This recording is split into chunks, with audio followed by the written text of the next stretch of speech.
Pemirsa, intens investigasi. Polemik hak cipta masih terus berlanjut dan masih menjadi bumerang di industri musik tanah air. Ya seolah tak ada ujungnya. Masalah ini selalu ada dan muncul yang jadi membuat adanya jarak di antara pencipta lagu dan penyanyi. Padahal seharusnya dua profesi ini sejalan beriringan karena mutualisme alias saling membutuhkan. Namun kenyataannya selalu ada saja muncul sengketa antara penyanyi dan pencipta lagu. Seperti yang belakangan ini lagi heboh adalah masalah hak cipta antara Lesti dengan Yoni Dores. Dan pada hari ini, Badai beserta kuasa hukum Minola Sebayang tanggapi terkait somasi terbuka atas pelanggaran hak moral lagu ciptaan Badai dalam digital streaming platform. Ia juga menanggapi soal sidang di Mahkamah Konstitusi yang berlangsung pada 2 Juli lalu, di mana Lesti dan Sami Simorangkir menjadi saksi dalam agenda sebagai saksi di acara sidang uji material hak cipta. Lalu seperti apa kesaksian Badai, Piyu beserta dengan Minola Sebayang terkait hal tersebut? Benarkah juga terkait polemik hak cipta ini buat para musisi dan pencipta lagu jadi terbelah menjadi dua kubu? Ada yang menagih hak cipta dan ada juga yang tidak menagihnya jika penyanyi lain membawakan lagu ciptaannya? Benarkah karena perbedaan itu buat Ahmad Dhani dan Ariel Noah jadi bersitegang?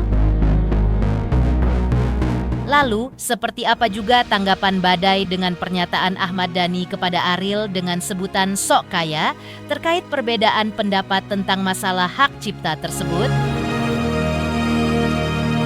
Pemirsa, bersama intens investigasi, kami hadirkan kabar terkini, terpercaya, dan teraktual. Tetapi sebelumnya, jangan lupa untuk like, subscribe, dan juga share channel YouTube ini.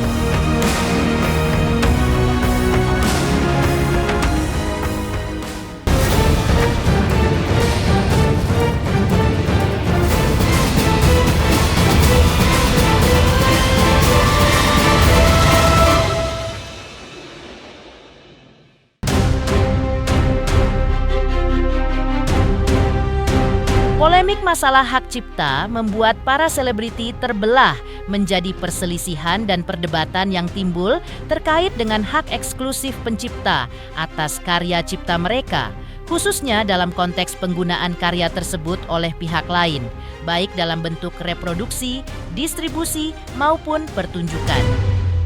Kasus-kasus seperti sengketa antara Ahmad Dhani dan Once Michael, serta gugatan Ari Bias terhadap Agnes Monica menyoroti kompleksitas isu ini.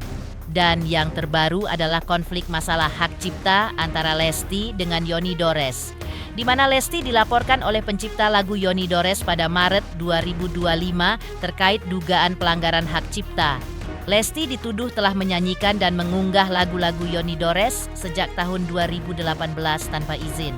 Dan pada hari ini, Badai beserta kuasa hukum Minola Sebayang tanggapi tentang somasi terbuka atas pelanggaran hak moral lagu ciptaan Badai dalam digital streaming platform, sekaligus juga menanggapi sidang di Mahkamah Konstitusi kemarin, di mana Lesti dan Sami Simorangkir menjadi saksi dalam agenda sebagai saksi di acara sidang uji material hak cipta.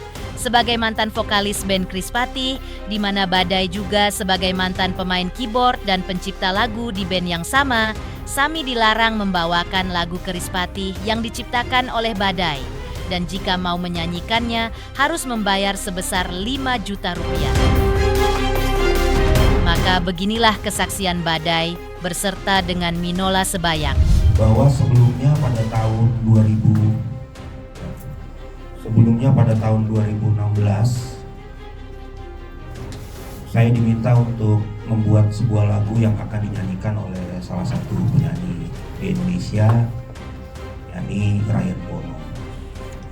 Dimana pada tahun 2016 saya menciptakan lagu yang berjudul I Still Love You, yang dirilis di bawah naungan PT Halo Entertainment Indonesia. Yang kemudian lagu tersebut dieksploitasi oleh PT Halo Entertainment Indonesia di beberapa digital platform seperti Spotify, YouTube Music, dan Apple Music. Jadi ada mungkin 1 bulan yang lalu saya melakukan filing ulang gitu ya lagu-lagu saya di digital streaming karena memang lumayan banyak katalognya, jadi saya ada niat untuk merapikan. Nah, melakukan pendataan kembali seluruh lagu-lagu saya yang telah dieksploitasi dalam industri musik, saya menemukan bahwa ternyata lagu saya yang berjudul I Still Love You yang dinyanyikan oleh Ryan Bono dan dieksploitasi oleh PT Halo Entertainment Indonesia di beberapa digital platform ternyata tidak mencantumkan nama saya sebagai pencipta, namun mencantumkan nama Ryan Bono sebagai pencipta lagu tersebut. Bahwa oleh karena itu melalui somasi terbuka ini kami kembali menegur PT Halo Entertainment Indonesia atas tindakannya yang telah melakukan pelanggaran atas hak cipta. Nah, ini perlu saya sampaikan juga, nanti ditambahkan oleh Bang Yola dan Mbak Nadia, bahwa kondisinya pertama kali saya menemukan, ini contohnya dari Apple Music ya. Ini tulisannya performing artist Ryan Bono, lalu composition and lyrics Irwan Simanjuntak. Padahal secara komposisi, aransemen saya juga yang buat, liriknya juga saya yang buat.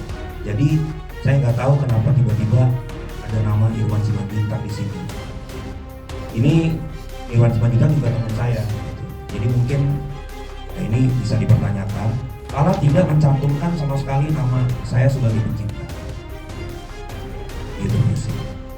Terus untuk Spotify, pertama kali saya menemukan ini langsung atas nama Ryan Bono sebagai penulis.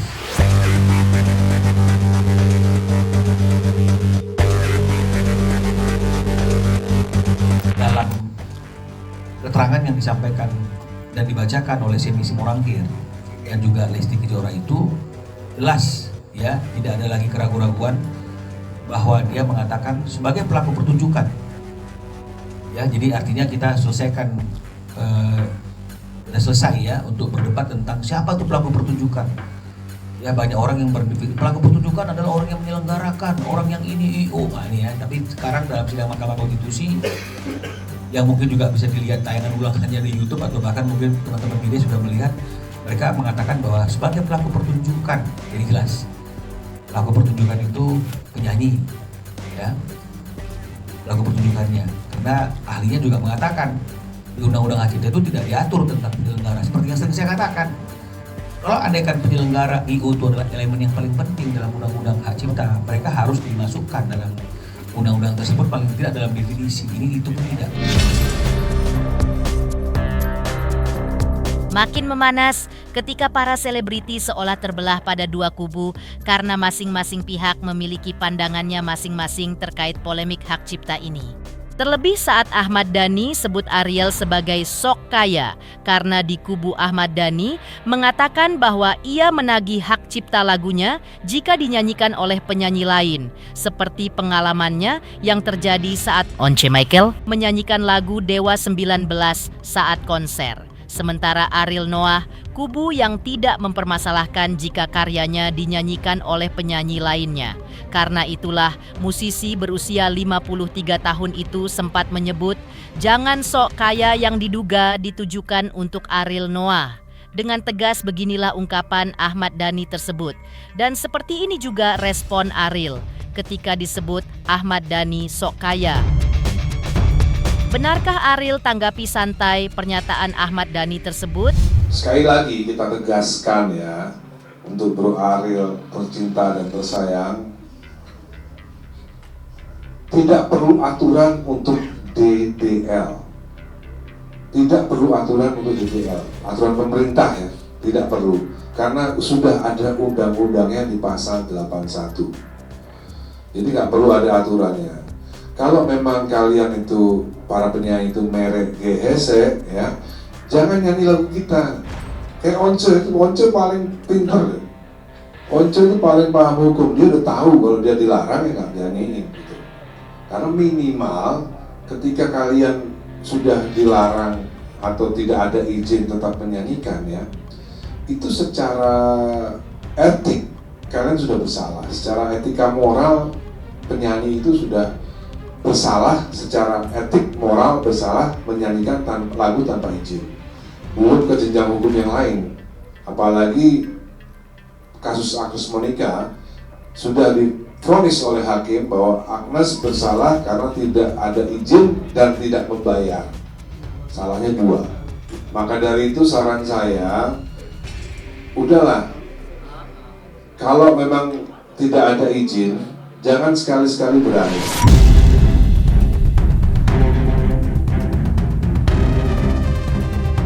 Pencipta yang lain ya nggak usah sok kaya. Menurut saya, mereka yang bilang bahwa boleh silakan nyanyi lagu saya tanpa izin dulu, itu artinya menurut saya sok kaya raya. Padahal belum tentu ngelewatin saya kaya rayanya.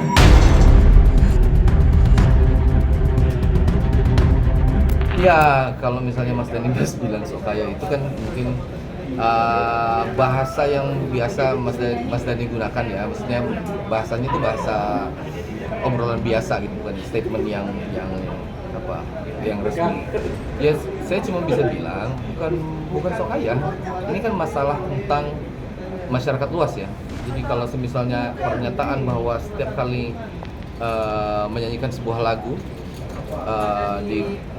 di konteks performing rights semuanya mesti izin, itu kan termasuk anak-anak muda yang mau nyanyi di pensi, bawain lagu orang, apalagi banyak hal.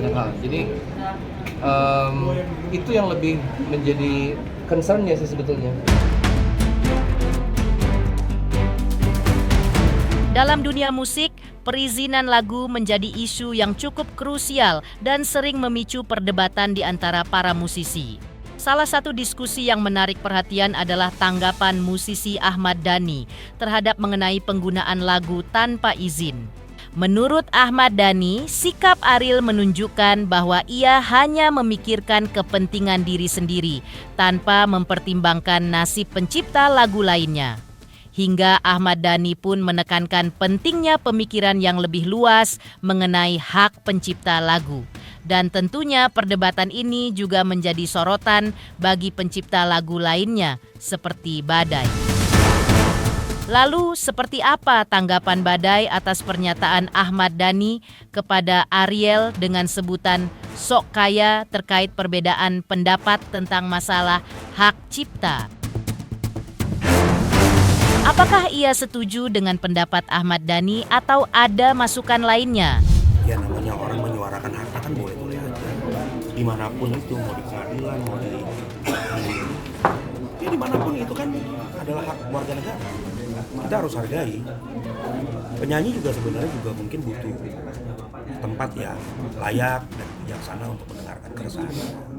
Tapi jangan dilupakan juga bahwa industri ini kan stakeholdernya banyak. Tidak luput juga bahwa pencipta lagu juga sebenarnya punya hak yang sama. Makanya kemarin kenapa kami sebagai pencipta lagu tidak bisa mengajukan sebagai saksi fakta, karena pemohonnya kan bukan kami. Pemohonnya kan adalah visi kan.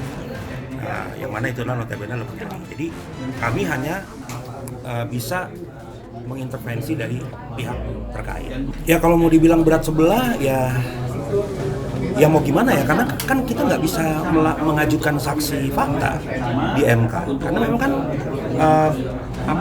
berita acara hukumnya kan tidak begitu. Nah, kita hanya bisa melakukan sosialisasi dalam sosial media ataupun dari preskon kasus-kasus yang terjadi.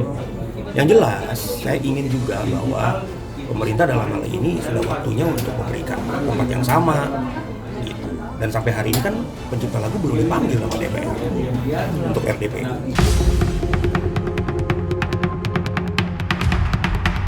Nah, karena ya Mas Dhani kan memang spontanitasnya tinggi ya. Ya, biarin aja dengan pemahamannya sendirilah. Intinya menurut saya kita harus cepat-cepatlah menyelesaikan ini supaya ini jadi kebaikan buat bersama. Tapi tadi yang udah saya jelaskan itu kan hak orang. Sekali lagi kalau dia minta gak usah pakai gratis, itu kan haknya dia. Tapi sekali lagi yang saya ingatkan, gak pernah terjadi di dalam undang-undang hak cipta bahwa pemakaian lagu itu royaltinya digratisin, itu redaksional secara hukumnya nggak ada.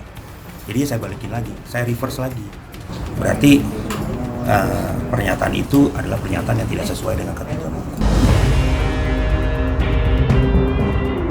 Sebelumnya, Lesti dan Sami Simorangkir hadir sebagai saksi dari pihak pemohon Vibrasi Suara Indonesia atau VISI untuk sidang lanjutan uji materi Undang-Undang Hak Cipta di Mahkamah Konstitusi. Lantas seperti apa kesaksian mereka?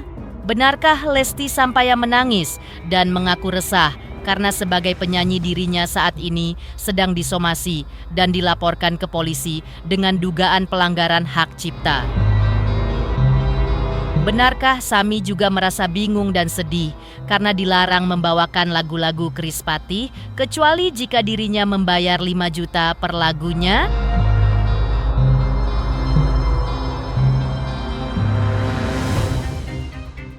Selamat untuk Intens Investigasi karena sudah mencapai 3 juta subscribers di YouTube.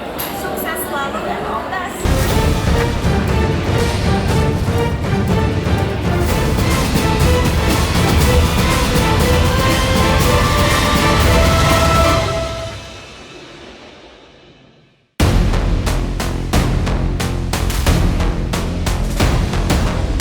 Pemirsa Intens Investigasi, di tengah perseteruan perbedaan pendapat Ahmad Dhani dan Ariel Noah, Lesti dan Sami Simorangkir pada 22 Juli lalu mendatangi Mahkamah Institusi yang berada di Jakarta Pusat.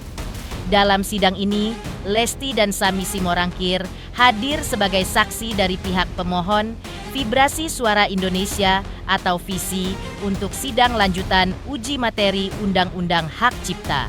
Dalam kesaksiannya di hadapan para hakim Mahkamah Konstitusi, Lesti yang hadir ditemani oleh suaminya yaitu Rizky Bilar, menceritakan pengalaman pribadinya yang dilaporkan oleh pencipta lagu Yoni Dores terkait dugaan pelanggaran hak cipta. Lesti tampak menangis dan mengaku resah karena sebagai penyanyi dirinya saat ini sedang disomasi dan dilaporkan ke polisi dengan dugaan pelanggaran hak cipta tersebut. Sementara itu, Sami Simorangkir juga memberikan kesaksiannya di Mahkamah Konstitusi. Namun dirinya mengaku sebagai penyanyi dilarang membawakan lagu-lagu Krispatih kecuali jika dirinya membayar 5 juta untuk per lagu.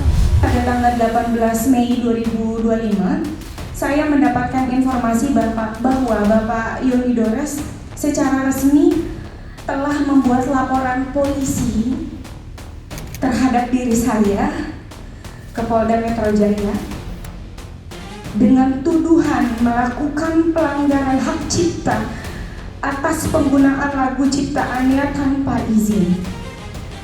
Hal ini menimbulkan perspektif negatif terhadap diri saya karena dengan adanya laporan tersebut saya seakan-akan telah melakukan pelanggaran terhadap Undang-Undang Hak Cipta sekaligus menunjukkan kegamangan norma hukum terhadap pelaku pertunjukan seperti saya. Saya sebagai penyanyi profesional, saya rutin diundang untuk tampil di berbagai acara, pernikahan, konser, pertunjukan panggung, dan kegiatan public lainnya. Dalam praktiknya, daftar lagu yang saya bawakan selalu disusun atas permintaan dari klien atau pihak penyelenggara acara. Somasi yang saya terima disertakan laporan pidana yang dibuat oleh pencipta lagu merupakan bentuk nyata dari kekaburan norma dan ketidakseimbangan posisi hukum antara pencipta lagu dan pelaku pertunjukan. Hal ini memperlihatkan betapa lemahnya perlindungan terhadap hak terkait, khususnya bagi pelaku pertunjukan seperti saya, yang sebenarnya hanya bekerja sebagai profesional berdasarkan kontrak kerja dengan penyelenggara acara. Dan bahkan sampai saat ini, izin yang mulia, saya masih digantung sebagai terlapor dan itu sangat berdampak negatif sekali kepada saya selaku. Ini tambahan ya? Betul Pak, ini tambahan, izin sekali Pak. Saya juga ingin kejelasan. Di media saya mendengar bahwa saya akan dihadirkan sebagai saksi atau dipanggil atas pelanggaran hak cipta, tapi sampai detik ini belum ada kejelasan. Jadi saya mohon sekali bantuannya untuk kasus saya ini terkhusus. Terima kasih.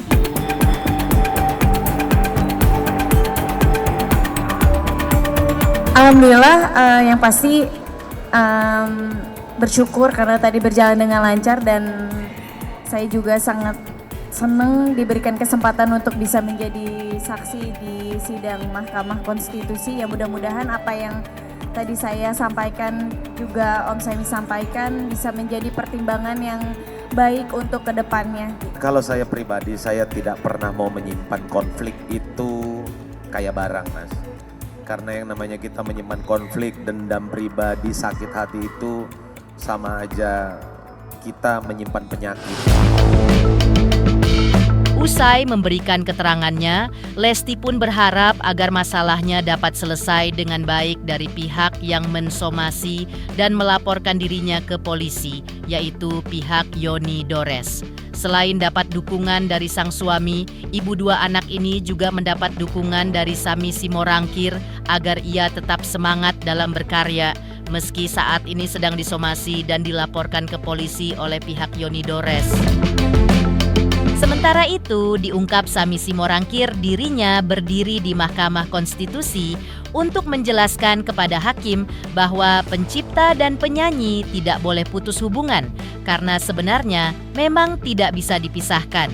Karena itu, ia pun berharap agar semoga pihak-pihak yang berkonflik untuk bisa buka hati dan lebih dewasa, serta bisa duduk bersama guna menemukan jalan tengah sebagai solusi terbaik. Banyak dong, banyak karena kan ya itu kan hal yang tidak baik ya gitu ya. Siapa yang tidak siapa yang nyaman kalau menjadi terlapor terus gitu. Pengennya kan cepat selesai, cepat ada solusi apapun ya. Kalau memang cara penyelesaiannya harus bersilaturahmi ya, apapun caranya lah ya. Saya berharap ini cepat selesai. Banyak kehilangan pekerjaan. Ya kalau soal itu bersyukur aja, alhamdulillah. Cuma lebih ke tidak ya, kenyamanan hati, kenyamanan saya pribadi aja gitu sebagai masyarakat Indonesia menjadi terlapor terus gitu. Sejauh ini tadi Om Semi memberikan semangat untuk terus berkarya, jangan pernah takut untuk menjadi penyanyi, jangan pernah takut untuk bisa terus menyanyikan lagu-lagu yang top. Sejauh ini dari kuasa hukum saya masih ada komunikasi tapi nggak lewat saya langsung. Tapi di sini saya berdiri sebagai saksi, itu justru ingin menjelaskan kepada hakim, kepada semuanya bahwa pencipta dan penyanyi itu nggak boleh putus hubungan. Pencipta dan penyanyi itu sudah hukum alamnya itu tidak bisa dipisahkan. Seperti ikan dan air itu nggak sama sekali nggak bisa dipisahkan. Jadi bukan hanya curhat secara pribadi, tapi semoga pihak-pihak yang berkonflik yuk buka hati, lebih dewasa. Konflik tuh tidak akan menyelesaikan segala sesuatunya, ujungnya tuh tidak akan baik. Tapi kalau kita dewasa, duduk bareng, berapapun nominalnya pasti ketemu. Setuju ya, kalau kita duduk bareng, hatinya ya baik aja, tenang gitu, nggak usah pidanain ini, pidanain itu, ribut ini. Duduk bareng aja, duduk bareng, ngopi, main catur kayak apa, kayak pasti terjadi kerjasama yang indah, dan itu yang saya pengen. Pemirsa Intens Investigasi, jangan lupa saksikan terus Intens Investigasi. Dan pastikan jangan lupa untuk like, subscribe, share, dan juga komen. Tim redaksi Intens Investigasi juga mengucapkan banyak terima kasih kepada semua subscribers. Hingga channel Intens Investigasi kini sudah mencapai 3 juta subscriber.